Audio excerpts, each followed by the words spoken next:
लोकसभा जागा वाटपासंदर्भात एकनाथ शिंदे यांचा वरचष्मा पाहायला मिळतोय।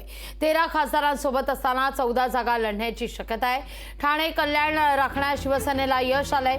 नाशिकची जागा मिळाल्यास शिवसेनेकडे 14 जागा होतील। पालघर लोकसभा शिवसेनेनं भाजपला आता ही जागा सोडणार असल्याचं सूत्रांकडून कळतंय। एकूणच लोकसभा जागा वाटपात मुख्यमंत्र्यांचा वरचष्मा या ठिकाणी पाहायला मिळतोय। 13 खासदार सोबत असताना 14 जागा लढण्याची शक्यता आता वर्तवली जातेय। ठाणे कल्याण राखण्यात शिवसेनेला या ठिकाणी यश आलेलं आहे। याच विषयी अधिक माहिती घेण्याकरता थेट जाऊया ठाण्याला माफ करा नाशिकला आमचे प्रतिनिधी महेश महाले यांच्याकडे।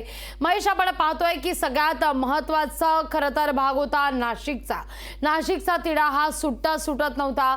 वारंवार चर्चा होत होत्या, बैठकांवर बैठका होत्या। गोडसे अगदी वर्षावर सुद्धा वारंवार आलेले होते।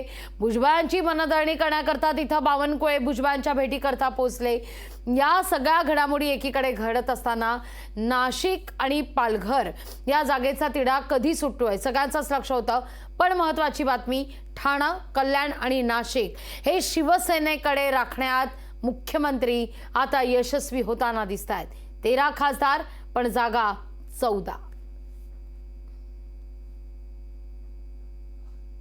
नक्कीच लागवी। खरं तर शिंदेच्या शिवसेनेला लोकसभेसाठी आता 14 राखण्यामध्ये यश आलेलं दिसून येते।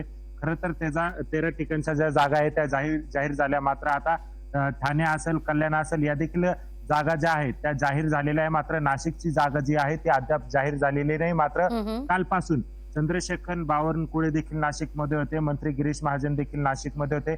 मॅरेथॉन बैठका नाशिकमध्ये पार पडल्या आणि भाजपने म्हणजे चंद्रशेखर बावनकुळे यांनी प्रतिक्रिया देताना सांगितलं का नाशिकच्या जागेसंदर्भातला आमचा जो हट्टा होता आमच्या कार्यकर्त्यांनी आधी आणि पदाधिकाऱ्यांनी तो सोडलेला आहे आणि नाशिकच्या जागेचा सर्वस्वी निर्णय हा मुख्यमंत्री एकनाथ शिंदे घेतील। एकूणच काय तर नाशिकची जागा जी आहे ती आता शिवसेनेला मिळण्याची शक्यता निर्माण झालेली आहे।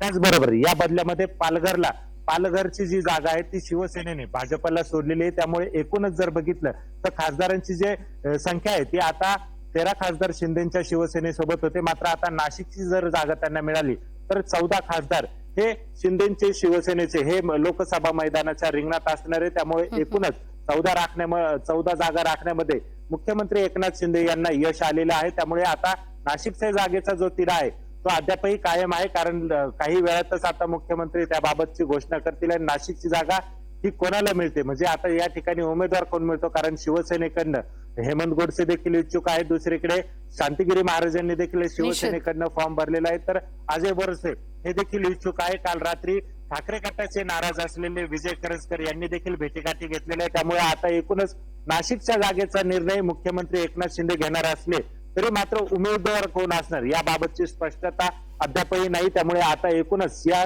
संपूर्ण राज्याचं जे लक्ष आहे ते या घडामोडीकडे लागलेलं आहे। त्यामुळे आता मुख्यमंत्री एकनाथ शिंदे हे काय निर्णय घेता हे पाहणं खरं तर महत्त्वाचं ठरणार आहे। महेश, तुर्तास धन्यवाद तुम्ही दिलेल्या एकूणच या सविस्तर माहिती करता।